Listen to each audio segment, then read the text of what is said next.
복음 중심 해석가. 우리가 좀 1장, 2장, 3장 중요한데 일단 1장에 보면은 이제 복음의 전제.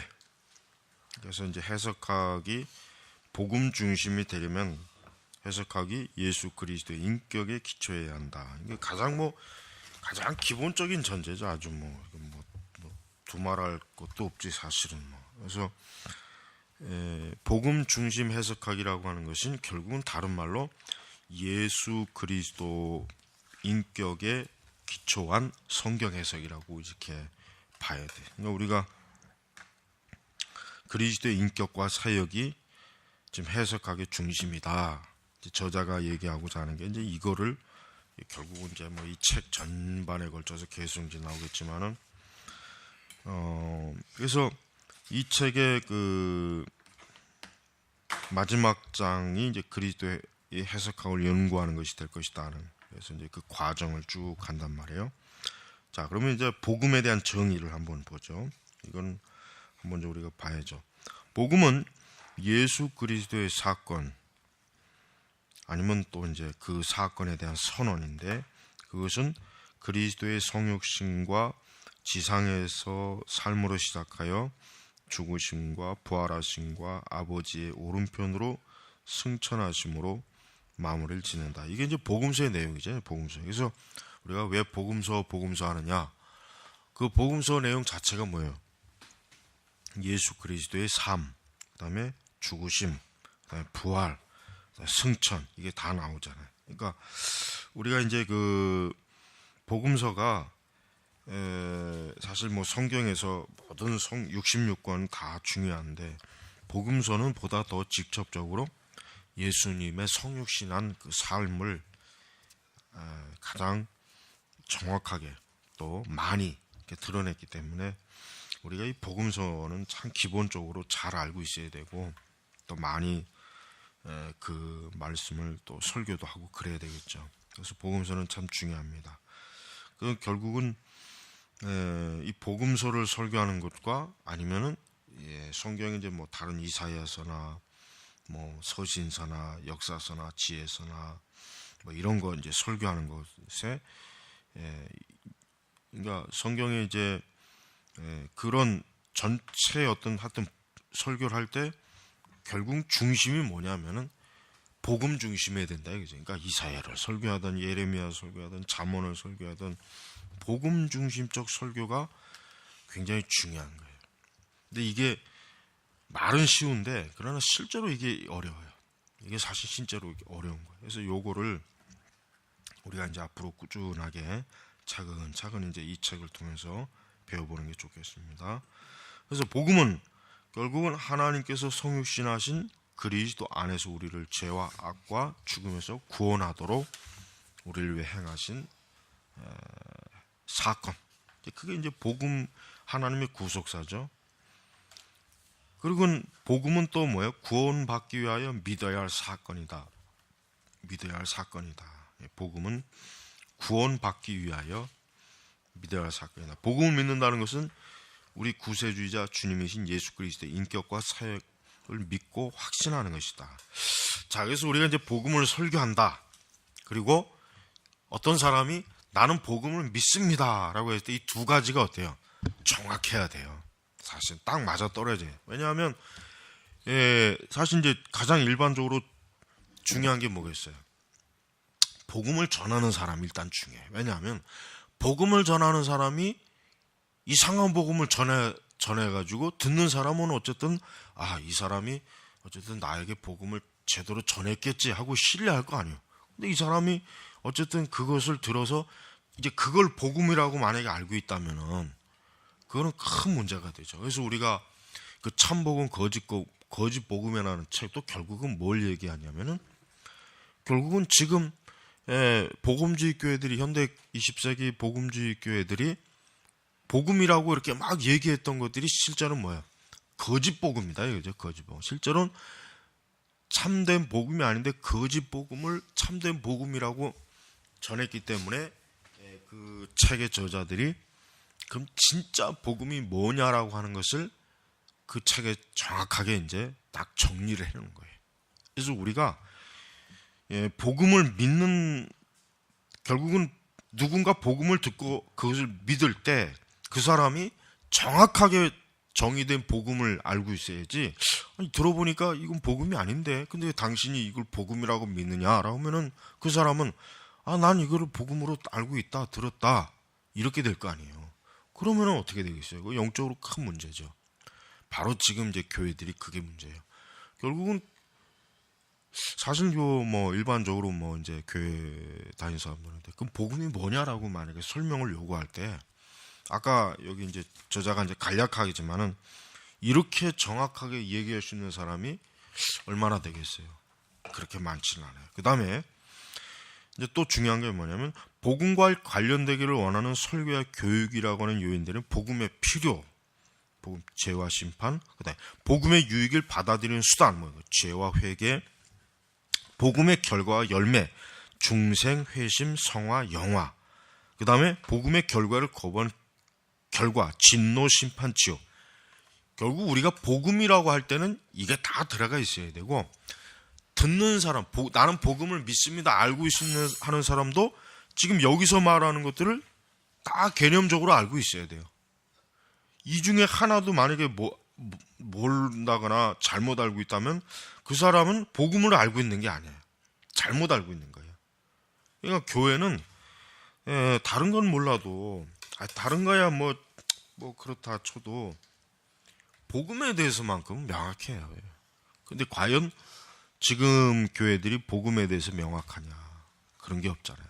그리고 이제 우리가 이제 보통 교회에서 부르는 이제 CCM도 마찬가지예요.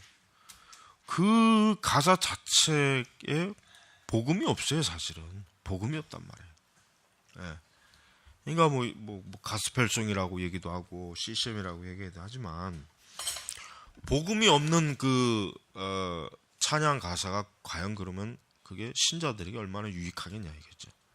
거기에 하나님의 영광도 없고 말씀도 없고 하나님의 섭리와 능력, 하나님의 그 뭐라 그럴까, 이런 게 없는데 그런 거를 막 부르고 다니면서 뭐 나는 이 찬양에 굉장히 은혜를 받고 대단히 감동을 받았다라고 하는 건, 그거는 종교적인 하나의 큰 어떤 그 사람의 정서를 만족시키는 거지 복음은 아니라 이거죠. 그래서 그리스도인들은 지금 저자는 일단 이 복음 중심 해석학을 하기 위해서는 이 복음에 대해서 정확하게 알아야 된다는 걸 지금 얘기하고 있는 거예요. 복음에 대해서. 그래서 그거를 지금 여기 하는데, 그래서 이 복음을, 이 말씀을 어떻게 해석하느냐 했을 때, 지금 그 70페이지 하반절에 보면은 중요한 게 뭡니까? 인간의 경험을 말씀으로 해석하는 것과 말씀을 경험으로 해석하는 것의 차이. 그래서 경험을 말씀으로 해석하는 것과 그다음에 말씀을 경험으로 해석하는 것의 차이는 크다 이거죠. 그러니까 우리가 그리스도 중심적 복음 중심 설교를 하려면은 결국은 우리의 경험을 말씀으로 해석해야지, 우리의 경험을, 우리가 어떤 체험했다, 내가 어떤 정서를 누렸다, 알다, 내가 어떤 느꼈다, 어떤 이런 부분들에 대해서 그것이 말씀이 뭐라고 하느냐라고 하는 것을 정확하게 우리가 제시해야 돼요. 거꾸로 되면 결국은 이것은 인간 이성이 자율적으로 말씀을 제껴놓고 인간의 이성과 경험과 인간의 철학이 해석을 해버리는 거예요. 그래서 복음 전제는 뭐야? 진리의 우선성. 맨 아래에 있죠. 복음의 가장 전제 뭐냐? 진리가 항상 최우선이다. 하나님 말씀의 그 진리가 가장 우선이어서 기독교 유실론의 전제 자체가 뭡니까? 결국 전제 자체가 복음의 우선성. 성경 자체가 증언하는 게 진리고, 그 진리의 핵심이 뭐냐? 복음이란 말이에요. 그래서 지금 여기 글자가 작게 나온 거기 보면은 간략하게 정리가 된 건데, 존재하시는 하나님은 성경의 하나님입니다. 그분은 창조주, 구세주, 그리고 의사소통자이시다. 인간은 하나님의 형상으로 지음을 받았다. 또 하나님의 형상으로 우리는 하나님께서 의사소통하는 대상이 될 수 있다. 하나님의 진리는 모든 피조물에 명백하다. 죄는 사람이 하나님께로부터 독립하는 것이며 하나님의 진리를 억누르는 것이다. 은혜는 하나님께서 자비로 특별한 것을 계시하는 것을 말하는데 이 계시로서 말씀하시고 구속하시고 하나님께서 우리에게 나타나시게 했다. 이러한 구속적인 계시, 즉 하나님 말씀은 예수 그리스도에게 초점을 맞춘다. 지금 이게 지금 해석하기 전제예요. 그러니까 우리가 복음 중심 해석할 때 아까 이제 복음에 대한 정의가 나왔지만은 그것만 가지고는 안 돼요.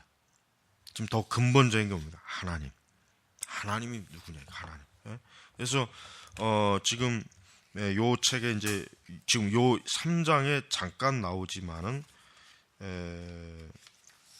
뭐가 나오냐면 이제 마지막 그 5번째 그리스도 중심은 그리스도 일원론이 아니다라고 하는 아주 중요한 요 짧지만 요 중요한 게 뭐냐면 우리가 설교 때 예수 그리스도만 설교한다고 해서 그게 그리스도 중심의 설교는 아니에요. 왜 그러느냐? 우리는 이 삼일체적 관점에 우리가 영향을 받아야 중요하죠. 그러니까 예수 그리스도만 설교한다고 해서 복음 설교가 되는 게 아니라 전반적으로 뭐예요? 지금 여기 나와 있잖아요.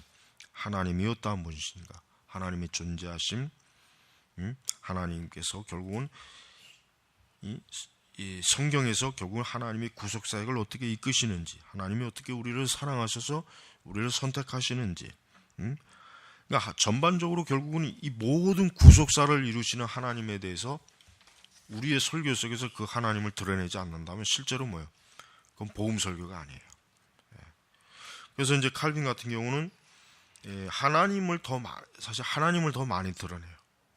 예수 그리스도보다. 그렇다고 해서 칼빈이 복음을 모르느냐? 그게 아니에요. 뭐예요? 하나님의 활동과 역사 가운데서 그리스도께서 어떠한 분이시냐는 것을 칼빈은 잘 드러내요. 그게 바로 복음이에요. 근데 오늘날에 이제 그 일부는 하나님이 아니라 예수님을 드러내자 뭐 이런 식으로 하는 사람도 있는데 그건 어리석은 거예요. 그거는 좀 뒤에 이제 공부하면 알고. 그래서 지금 여기서도 자 기독교 유실론, 즉 하나님이 존재하신다. 근데 그분이 어떠한 분이시냐? 그러니까 그 내용이 지금 여기서 간략하게 추려낸 건데 이러와 같은 것들을 충분히 우리가 인식하고 나서 우리가 복음을 전한다, 복음 해석을 해야 된다 이렇게 알아야지. 우리가 하나님을 모르고 하나님이 어떤 분인지 하나님에 대한 관심도 없는데 하나님에 대해서 얘기한다면은 아니 예수님에 얘기한다면 그건 뭔가 아주 크게 중요한 걸 빠뜨린 거예요. 빠뜨린 거란 말이에요.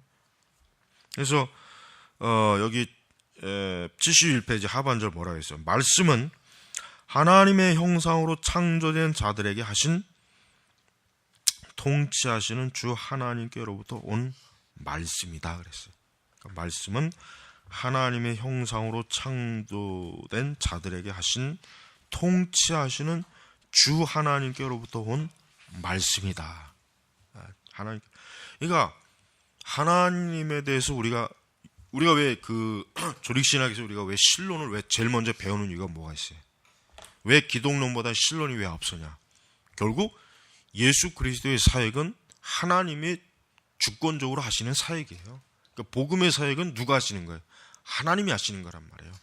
그래서 우리가 설교할 때 우리가 하나님에 대해서 언급을 안 하는 것은 참 그건 잘못된 거예요. 그래서 그리스도 중심적 설교가 아주 겉보기에는 엄청나게 좋은 말 같지만 자칫 잘못하면은 하나님의 전체적인 활동 사역을 전혀 모르는 사역이 될 수가 있어요. 그래서 위험한 거예요. 조심해야 돼요. 자, 이제 뒤로 넘어가 이제 복음과 지적인 구원이다. 복음과 지적인 구원. 자, 우선 복음이라고 하는 것은 막연히 어떤 인간이 구원받는 것에 대한 체험을 주는 게 복음이 아니에요. 복음이라고 하는 것은 말 그대로 그 복음에 관한 것을 사람이 인식을 해야 돼요. 그러니까 자, 우리가 복음을 전했다. 그러면 그 사람이 제일 먼저 그 복음이 무엇이냐라는 것을 지적으로 깨달아야 된단 말이에요. 깨닫지 않는 상태에서 뭐 단순히 뭐 내가 막 몸이 뜨거워졌다, 뭐 갑자기 뭐 몸에 불이 붙은 것 같다, 이렇게 되면 안 된다고요. 그러면 큰일 나요. 그런 사람들이 꽤 많은데, 그런 사람들은 복음이라고 하는 것을 자기가 어떻게 인식하느냐보다는 이 복음을 어떻게 내가 체험하느냐에 더 몰두하기 때문에 신비주의로 빠지는 거예요. 조심해야 된다고요. 그래서 지금요, 복음과 지적인 구원이라고 했을 때 인간이 인식하는 것, 즉 인간이 이 진리에 대한 인식을 정확하게 해야 돼요. 정확하게. 그 진리에 대한 인식이 안 됐다면 그것부터 하는 게 순서예요. 그 사람에게 뭐 예수 그리스도에 대한 감정적 이해를 시키는 게 중요한 게 아니에요. 그런 것보다는 먼저 이 사람이 어떻게 인식하느냐라고 하는 것을 좀 깊이 먼저 생각해야 돼요. 그래서 자, 이제 뱀의 사건을 좀 예를 들잖아요. 뱀의 사건. 보면은 이제 뱀이, 이 사단이 결국은 그 하와에게 어떻게 합니까? 그냥 그 뱀이 뭐 오색찬란하게 뱀춤을 추면서 막 사단을, 하와를 유혹하는 게 아니라 뭐예요? 말로, 하나님의 말씀을 왜곡시키는 잘못된 지식으로 사단의 말로 어때 하와를 유혹하니까 하와가 거기 넘어간단 말이에요. 거기에. 응? 그래서 요 3장에 대한 그 시험과 타락을 여기 이제 봐요. 하나님께서 살아계시다면 그런 진리를 전달하지 않으신다. 우리는 실제를 이해하는 데 필요한 합리적 틀을 계시하시는 하나님이 필요하지 않다. 인간 이성은 자율적이며 그 진리와 거짓, 옳은 것과 그런 것을 절대적으로 결정하는 요소이다. 뱀이 하와에게 준 메시지가 결국 이거예요. 여러분, 우리가 하와가 멍청해가지고 뱀에게 속았다는 생각을 하면 안 돼. 하와도 분명히 뱀의 그 말을 자기 나름대로 깊이 생각해 봤을 거예요. 성경에는 간략하게 돼 있지만은 실제로 뭐예요? 그러니까 하와 뱀의 그 과정은 꽤 오랜 시간 아마 될 수도 있어요. 뭐 5시간이든 10시간이든 아마 몇 시간씩 아마 뱀하고 대화를 했을 수도 있어요. 그냥 단순히 몇 마디 했다고 해서 하와가 쏙딱 넘어간 건 아니에요.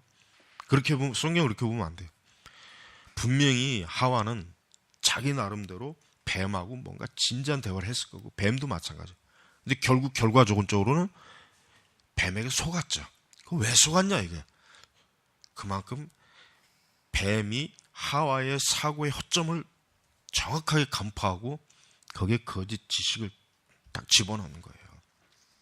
그러니까 우리가 이 전제, 그러니까 세속적 마음, 그러니까 적어도 사람들에게 가지고 있는 이 세속적인 지적인 어떤 전제 중에 우리가 그걸 잘 알아야 그들의 생각 속에서 그런 것들을 바르게 캐치해서 네가 지금 갖고 있는 생각은 잘못되다. 너의 지금 이성과 네가 지금 생각하는 합리적이라고 하는 것은 그런 문제가 있는 것이다.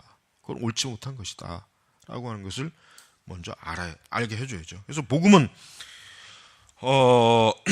그 아래 잘 나와 있습니다. 복음은 우리 구주이신 그리스도의 완전한 마음을 통하여 우리를 위한 지적인 구원을 성취한다 그랬어요. 이게 지적인 구원이라는 말이 참 중요한 말이에요. 뭐냐면 보통 우리가 이제 복음을 전할 때 이 지적인 구원이라는 말을 잘 안 쓰고 그런 의미를 잘 몰라요. 근데 중요한 건 뭐예요? 복음은 1차적으로 하나님의 구속을 어때요? 설득시키는 거예요. 이것이 진리다. 네가 가지고 있었던 이제까지의 가치관, 인생관, 너가 가지고 있는 그 모든 어디서 듣고 배웠던 간에 네가 가지고 있는 철학이나 이념이나 세계관이 그건 잘못된 것이라고 하는 것을 철저하게 복음적으로 그것을 깨뜨려야 돼요. 그래서 그 사람들로 하여금 내가 이제까지 잘못 생각했구나, 잘못 알고 있었구나, 내가 이제까지 어떤 책을 읽고 내가 배웠던 게 사실은 오류가 많구나 하는 것을 그가 먼저 깨닫는 가운데서 그것이 하나님의 진리가 우리의 마음속에 침투하고 그러면서 회심하고 중생하는 과정이 필요한 거예요. 사실 이런 과정이 중요한 거예요. 단순히 뭐 복음 설교 한번 들었다고 해서 막 사람들로 하여금, 여러분 우리가 그 사도행전에서 보면은 그 베드로가 이제 그 성령의 그 강림 사건 때 이스라엘 사람들에게, 유대인들에게 설교하잖아요. 베드로의 설교가 상당히 어때요? 성경신학적으로, 조직신학적으로 탁월한 구성을 가지고 있어요. 그러니까 베드로가 단순히 그냥 무식하게 예수님 믿으세요 막 이런 게 아니에요. 예수님 안 믿으면 넌 죽는다, 지옥 간다, 이게 아니라 이스라엘의 역사부터 쭉 결국 이스라엘, 우리 조상들, 결국은 선조들이, 결국 하나님께서 이 우리 선조들을 통해서부터 이 복음 예수 그리스도를 계시하셨다. 바로 그것이 지금 우리가 지금 예수님이야말로 바로 그분이다, 메시아다 이거예요. 그래서 베드로의 설교가 굉장히 어때요? 연구할 가치가 많이 있는 설교예요. 우리가 바울이 아덴에서 한 설교도 마찬가지요. 바울은 로이드 존스의 그 사도행전에도 나오지만은 바울의 설교는 실패한 설교가 아니에요. 바울은 그 이교도의 우상에 심취한 사람들에게 그들이 어리석다, 거기 우상을 푹 빠져서 지금 헛된 것을 지금 망상에 빠져 있다 하는 그들의 그 지적인 토대부터 먼저 흔들단 말이에요. 그러니까 우리가 지금 그 교회에서 이제 우리가 이제 강단에서 이제 설교를 이제 많이 이제 복음주의 설교자들 보면은 그 설교가 굉장히 어때요? 어떤 지적인 변화를 일으킬 수 있는 요소가 거의 없어요. 무식해. 사실 그리고 엄밀히 얘기해서 그런 설교 한다고 해서 신자들이 좋아하지도 않아. 신자들은 그냥 무조건 자기들의 귀에 듣기 좋은 얘기.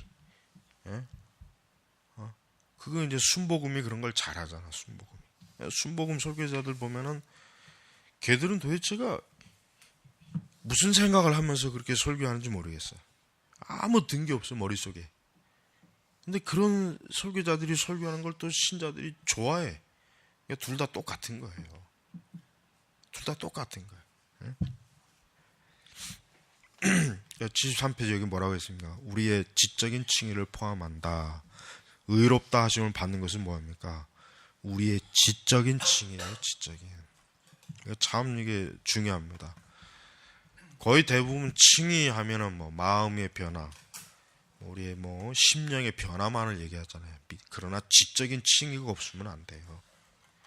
지적으로 사람이 변화되지 않는 이상은 그의 뭐 중생이니 거듭남이라고 하는 것은 그건 거짓말입니다. 그건 잘못된 거예요. 그건 받아들일 수 없어. 그는 인정을 우리는 그걸 인정을 하면 안 돼. 복음주의권에서야 인정하겠죠. 우리는 개혁주의에서는 그걸 인정하면 안 돼. 칼빈 신학이나 칼빈주의의 우월한 점이 뭐냐면 바로 그러한 부분에 있어서 탁월한 거예요. 그러니까 명확한 진리에 대한 체계적 지식과 이해가 없는 신앙은 신앙이 아니다 이거예요. 신앙이. 근데 지금 참 이게 어려운 문제가 뭐냐면 이 신복음주의자들이 이 모든 것들을 다 망쳐버렸어요. 다 망쳐버렸어요. 아주 완전히 그냥 폭삭 주저앉아 버렸단 말이에요. 그러니까 우리 개혁주의권에서는 이런 심지어는 여기서 또 지적인 성화, 그리스도의 마음, 고린도전서 2장 11절. 그러니까 우리가 지적인 중생, 지적인 칭의, 지적인 성화, 지적인 구원, 이 모든 게 결국은 뭐예요? 복음 안에서 우리가 진짜 구원받은 참된 요소를 얘기하는 거란 말이에요. 그러니까 진리라고 하는 것이 단순히 우리의 어떤 이게 반복해서 지적하는 것이지만 지금 강단에서 목회자들이 진리에 대해서 자꾸 얘기하니까 자기들이 진리라고 하는 것 자체가 뭐예요? 감정에만 호소하는 거예요. 저 분당에 있는 저놈 그 이씨 최근에 또 이상한 책을 하나 냈지 또. 그런 메시지들을 좋아해요. 지금 신자들이. 근데 만약에 변증적이고 기독교 세계관 관점이고 이런 부분들에 대해서 설교를 만약에 한다면은 사람들이 좋아할까요? 물론 좋아하는 사람도 있겠지만은 대부분은 그거를 그렇게 좋다고 여기진 않을 것 같아요. 별로 그렇게 뭐 썩 오히려 그냥 자기들의 어떤 그런 뭐 마음의 어떤 그 갈급함, 위로받고 싶고 어떤 그 막 소망을 갖고 싶고 뭐 그런 정서적인 치유를 하는 설교를 더 듣기 좋아하지. 예? 그 외에 다른 설교는 그렇게 뭐 좋다라고 여기진 않을 거란 말이에요. 근데 우리 개혁주의 설교는 그런 설교를 따라가면 안 되겠죠. 그래서 73페이지 요 3장이 굉장히 짧아요. 그런데 4장은 좀 분량이 조금 길고, 근데 이 3장이 짧은데 아주 중요한, 우리 해석하기 중요한 것들이 잘 나와 있어요. 그래서 우리가 이 복음서, 예수님 그리고 복음서 저자들, 바울은 결국은 뭐냐? 진리를 증거할 때, 복음을 전할 때 결국은 뭡니까? 사람들로 하여금 그들이 가지고 있는 어리석은 세속적 지혜와 세속적인 지식이 아닌 하나님의 지혜, 하나님의 계시를 통한 하나님의 진리의 지식, 그런 것들을 사실은 뭐예요? 사람들에게 제시했단 말이에요. 그래서 우리는 바로 그분들이, 예수님이나 사도들이 당대에 이 복음을 전했다 했을 때 그 복음이 무엇이냐라고 하는 것을 잘 우리가 분석을 할 줄 알아야 돼요. 그래서 성경적 교리는, 해석에 대한 성경적 교리는 죄가 지성에 미친 영향에 대한 인신론적인 측면과 의미를 포함한다. 인신론적인 측면과 의미를 포함한다 그랬어요. 포함한다. 그러니까 성경적 교리는 결국은 인간이 지성도 타락했거든. 인간이 분명히 지성도 타락했어요. 그러니까 분명히 인간도 죄로 인해서 죄가 지성에도 미쳤는데, 바로 그런 부분에서 성경의 교리가 어때요? 바르게 새롭게 잡아줘야 된단 말이에요. 그래서 우리가 이 자연 계시, 뭐 특별 계시, 이 계시라고 하는 것 자체가 결국은 하나님께서 사람들에게 어떤 올바른 하나님에 대한 지식, 지혜를 주고자 하는 그런 목적이 있다, 이렇게 얘기할 수 있습니다. 그래서 우리는 하나님의 말씀을 증거한다라고 할 때 우리는 그 사람들이 가지고 있는 잘못된 그 죄에 오염된, 그러니까 사실은 불신앙자들은 그들의 지적인 체계도 죄에 깊이 오염이 돼가지고 분명히 뭐가 있냐면, 분명히 그들과 실제적으로 대화를 많이 해본다면은 죄에 대한 그들이 정말 이들이 잘못 알고 있구나라고 하는 것을 알 수가 있어요. 지금 여기 이제 우리가 이제 잠언에 대해서 잠깐 얘기해요. 여기 이 책에도 잠언에서는 합리적인 이해의 기본으로서 여호와를 두려워하는 것이 하나님의 계시에 대한 믿음으로 반응하는 것이다 그랬어요. 자, 하나님을, 여러분, 이방 종교들은 자기들의 그 숭배하는 어떤 절대 신에 대해서 합리적인 두려움이 아니죠. 막연한 두려움이야. 절에 가서 만약에 참배하지 않으면 이 부처가 혹시 나를 어떻게 할까? 뭐 무당 풋거리를 하지 않으면 우리 집에 우환이 올까? 뭔가 막연한 두려움이지만, 그런데 기독교는 뭐예요? 하나님을 아는 지식, 하나님이 어떠한 분이신가. 그래서 여러분, 우리가 구약성경의 신명기를 봐요. 하나님께서 다 막연히 너희들이 내 말 안 들으면 내가 저주할 것이다가 아니라, 하나님이 어떻게 논리를 전개하냐면, 너희가 이러이러한 계명을 지키면 내가 이러이러한 축복을 주겠지만 이러이러한 계명을 지키지 않으면 내가 이러이러한 저주를 내리겠다. 합리적이란 말이에요. 그러니까 하나님께서는 이스라엘 백성들에게 막연히 우격다짐으로 막 너희들이 이슬람이 꼭 그래요. 이슬람이 그렇단 말이에요. 이슬람은 막연한 공포예요. 막연한 공포. 그러니까 이슬람을 믿고 추정하는 사람들은 알라라고 하는 존재에 대해서 아무것도 몰라. 그러면서 막연한 공포와 두려움이 있어요. 그러나 성경은 뭐예요? 기독교라고 하는 것은 막연한 공포와 두려움으로 하나님을 믿으라, 섬기라 한 말씀이 하나도 없어요. 다 뭡니까? 합리적, 하나님의 계시를 통한 지적인 하나님에 대한 이해가 먼저 충분히 선행된 상태에서 뭐예요? 하나님에 대한 것을 두려워하라. 그러니까 이러니 너희가 하나님을 두려워하라 라고 이렇게 명확하게 얘기한 것입니다. 그래서 여기 보니까 니체가 하나님이 죽었다. 니체의 이 말의 근본적 배경은 그 시대의 사람들에게 있어서 하나님이라고 하는 존재는 더 이상 살아있는 것이 아니라 뭐예요? 그 시대의 사람들이 가지고 있는 하나님에 대한 신앙과 믿음은 완전히 형식적이고 죽은 신앙이다. 그래서 니체는 하나님이 죽었다라고 그래서 그렇게 표현한 거죠. 그러니까 니체는 그 시대에 자기 시대의 사람들이 그 위선을 참 잘 본 거예요. 열심히 교회 나가고 뭔가 기독교적인 게 많은데 실제 그 깊은 중심에는 이미 하나님은 그들에게 있어서 죽은 하나님이에요. 더 이상 하나님에 대해서 그들이 뭐 대단하게 뭐 이렇게 뭐 보거나 그러질 않아요. 그러니까 인신농적 무신론, 현대 이후의 그 토대입니다. 그래서 우리가 예수님이 하신 말씀이 지금 74페이지, 예수님은 제자들로 하여금 제자들에게 질문을 예수님이 종종 했죠. 질문을 종종. 그 질문한 이유가 뭡니까? 제자들이 어떤 사실에 대해서 판단해보라, 생각해보라. 그거에 대한 지적인 너희가 한번 좀 깊이 사색을 해보라는 뜻이에요. 그러니까 예수님은 제자들을 잘 가르치셨어요. 제자들이 그냥 막연히 아무 생각 없이 예수님을 따라다니지 말고 예수님이 어떠한 분이신가를 잘 생각하면서 따르라. 예수님이 그 제자에 대한 요구는 바로 그것입니다. 그냥 무조건 나만 따라오면 돼라고 한 게 아니에요. 예수님 자신이 이 구약을 통해서 복음을 전하고 가르치면서 제자들을 하여금 예수님이 말씀하신 그것에 대해서 저들이 한번 생각해보고 그리스도가 누구시냐 이런 부분을 제자들에게 잘 넘겨줬어요.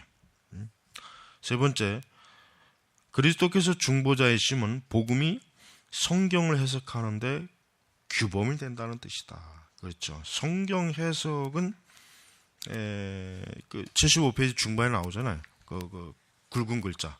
달리 말하면 복음은 모든 실제에 대한 해석학적 규범이다. 복음은. 근데 74페이지 거기 하번제로 보면 이런 말. 근데 우리의 혼돈과 지성 때문에 우리는 항상 그리스도 없는 해석으로 이끌리게 된다. 그렇죠. 그러니까 지금 대부분의 설교자들이 그리스도가 없는 해석을 하죠. 대부분의 설교자들이 그리스도가 없는 해석이에요. 대부분의. 그리스도와는 전혀 관계가 없어요. 설교를 꽤 열심히 하고 막 그냥 아주 열정적으로 하는데 그리스도가 없어요. 그러니까 그런 설교자들이 방송에서 나와서 설교하는 거 보면 참 이게 참 저런 설교자들의 설교를 사람들이 저렇게 기쁘고 즐겁게 듣는다는 것 자체가 결국 그리스도가 없는 사람들이 그리스도가 없는 교회를 세워서 그리스도가 없는 목회자를 통해서 그리스도가 없는 설교를 하는 거예요. 그러니까 그리스도 없는 설교를 또 저들은 즐겨 들어요. 그러니까 그리스도가 있는 것과 없는 것의 차이가 큰데 결국 인간이 영적으로 또 지적으로 혼돈, 죄성 이런 것 때문에 사실은 그리스도가 없는 그러한 신앙으로 결국은 나아가는 것입니다. 근데 우리가 이 성경을 해석하는 데 있어서 이 복음은 여기 보면 모든 실제에 대한 해석학적 규범이다 그랬죠. 여기서 모든 실제는 그리스도께서 그리스도로 말미암아 그리스도를 위하여 지음받고 하나님의 계획은 그리스도 안에서 만유가 통일되는 것이다. 에베소서의 말씀이죠. 또 그리스도 안에 지혜와 지식의 모든 보화가 감춰져 있다. 결과적으로 비성경적 문학의 궁극적인 의미는 성경적 복음의 용어로 통일될 수 있다. 그러니까 우리가 이제 예수 그리스도의 충만성, 또 충분성, 그리스도 안에 감춰져 있는 하나님의 보화, 보물, 지혜, 명철, 하나님의 그 영광스러움이 결국 예수 그리스도를 통해서 그게 통합되는 거죠. 그러니까 우리가 성경은 결국 바울 자신도 고백했지만 이제 그리스도 외에는 달리 자기는 다른 거는 전혀 알고 싶어 마음이 없다 이거죠. 그러니까 예수 그리스도에 대한 그들의 이제 바울 사도뿐만 아니라 결국 그리스도 중심적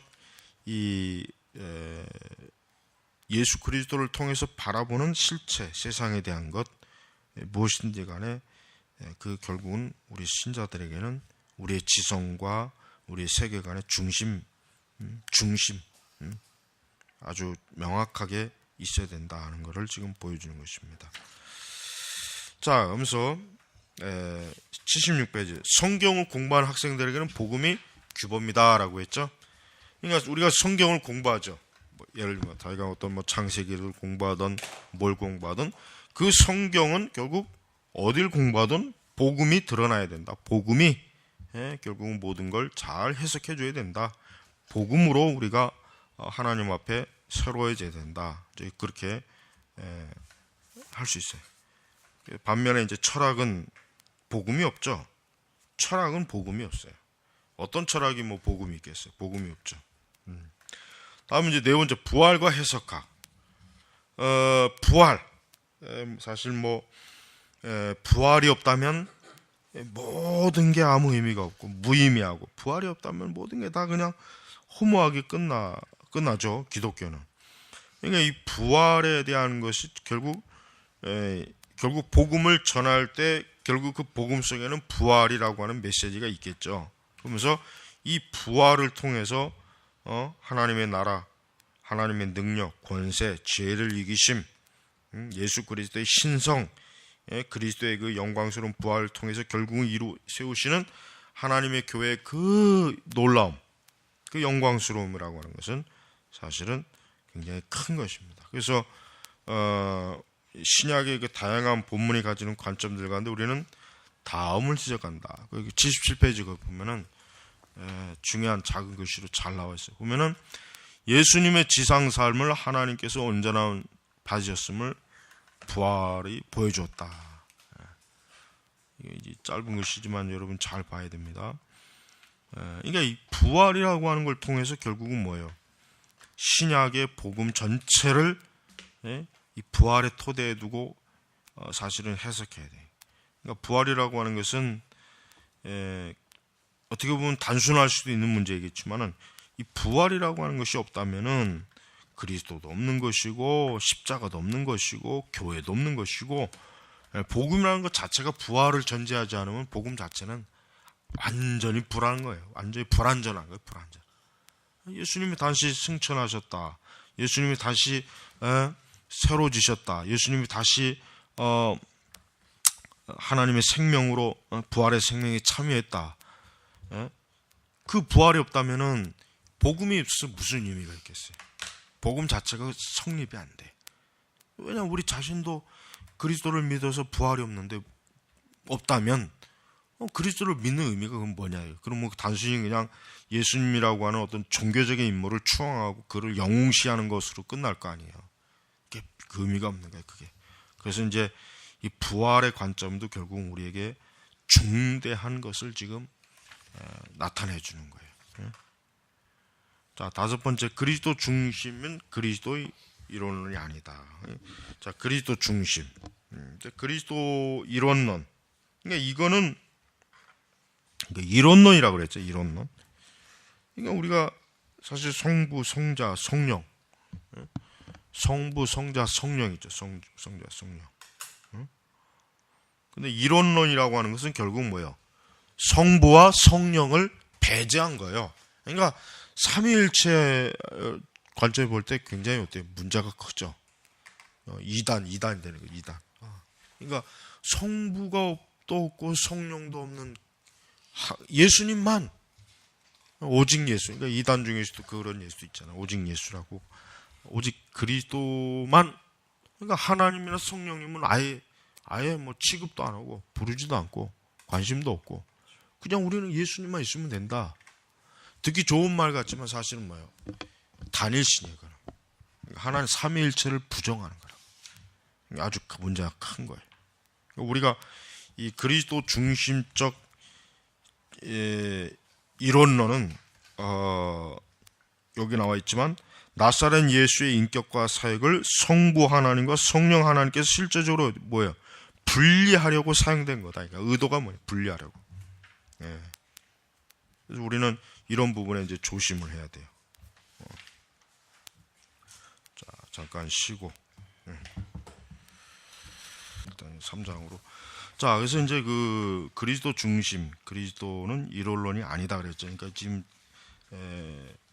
쉽게 얘기하면 이제 삼위일체에 대해서 부정하고 그리스도에 대해서만 드러내는 성경 해석은 역시 그것도 주의해야 된다는 의미로 지금 이게 들어가 있는. 그래서 어떤 학자의 말을 이용하면 우리는 하나님에 대하여 더 이상 말할 수 없다. 대신 우리는 그리스도에 대하여 말할 수 있다. 그러니까 이 말 자체가 잘못된 말이죠. 하나님에 대해서 말할 수 없으면 그리스도에 대해서도 말할 수 없는 거예요. 근데 이 학자는 어때요? 쉽게 얘기하면 하나님에 대해서 이제 뭐 더 이상 알 필요 없다.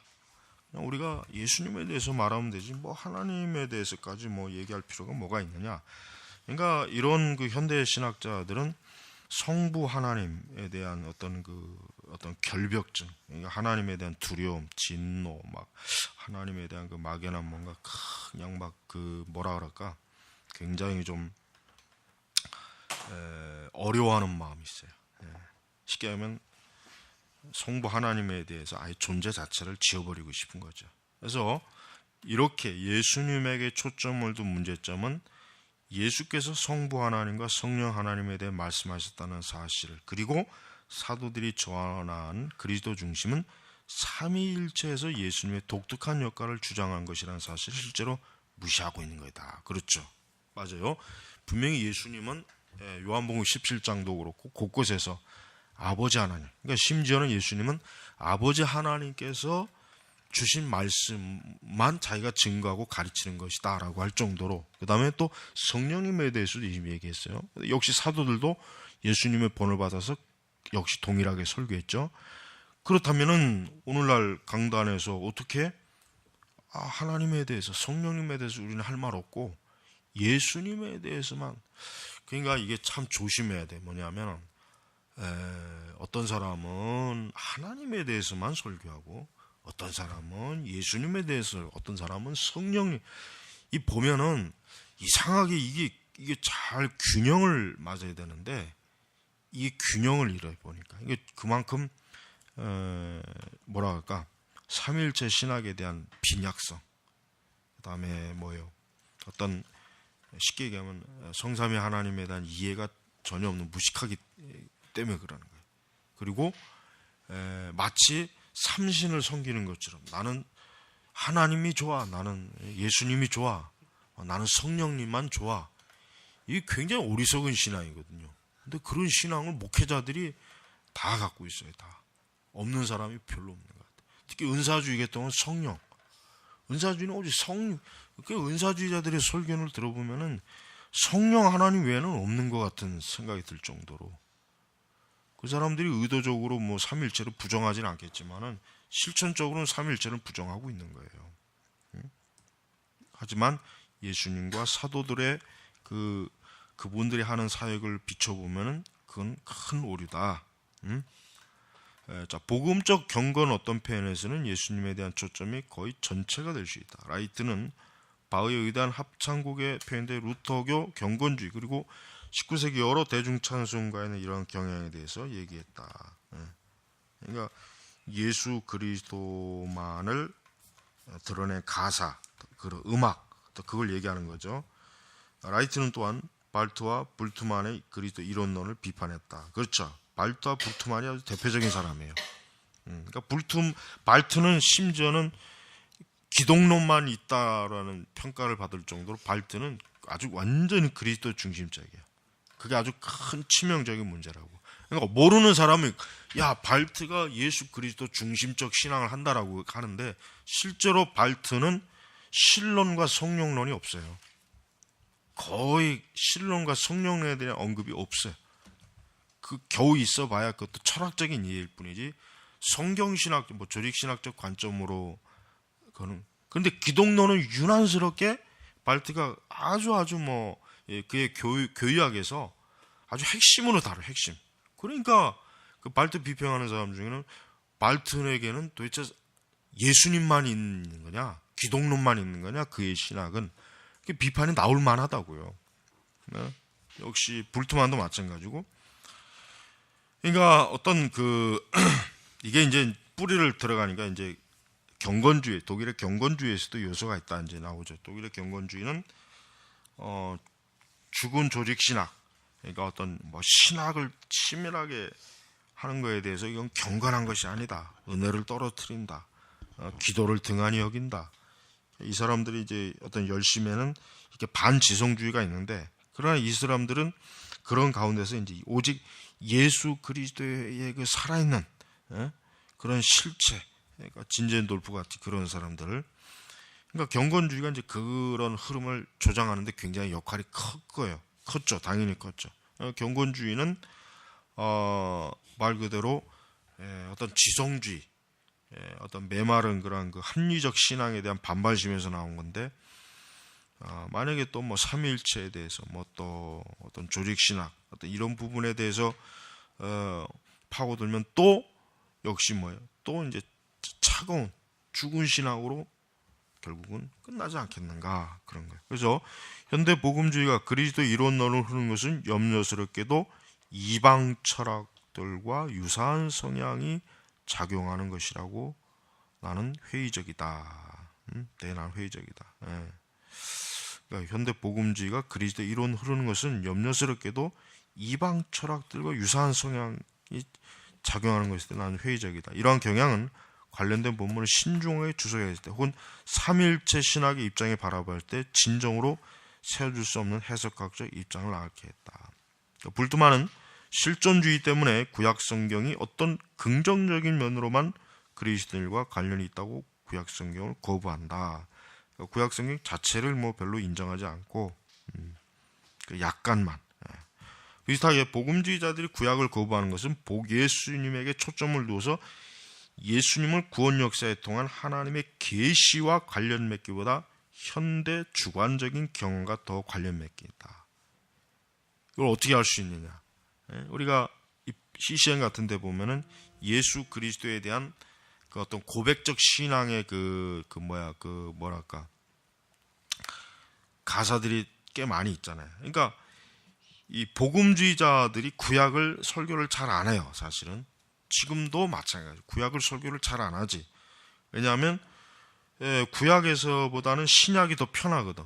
왜? 신약은 예수님에 대해서 어떤 증거하는 그런 복음서뿐만 아니라, 뭔가 신약은 설교할 거리가 많지만 구약은 왠지 하나님을 설교한다는 게 굉장히 율법적인 것 같고, 사람들로 하여금 좀 뭔가 그 신앙이 좀 자유스럽지 못한 그런 좀 주눅이 들 수도 있는 그런 형태의 신학이 아닌, 그 신앙을 조성할 수도 있다, 이제 이런 생각을 하는 거예요.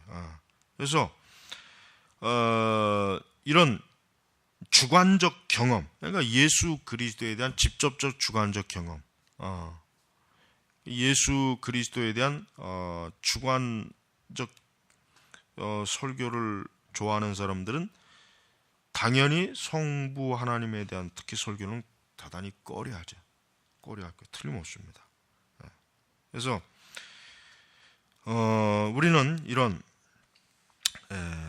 이 복음 중심 해석이라고 해가지고 우리가 이런 그리스도 단일론적인 그리스도 일원론을 추구하는 그러한 그 신학은 잘 경계를 해야 된다.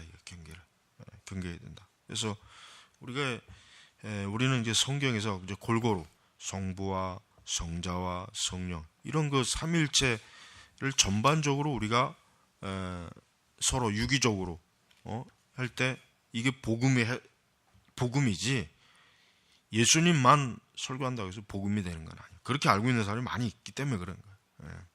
그래서 이 3장은 아주 참 신학생들이 꼭 알아야 될 필수적인 중요한 성경 해석의 기본적인 것들을 잘 내놨어요. 그래서 이제 다음 시간에 이제 4장은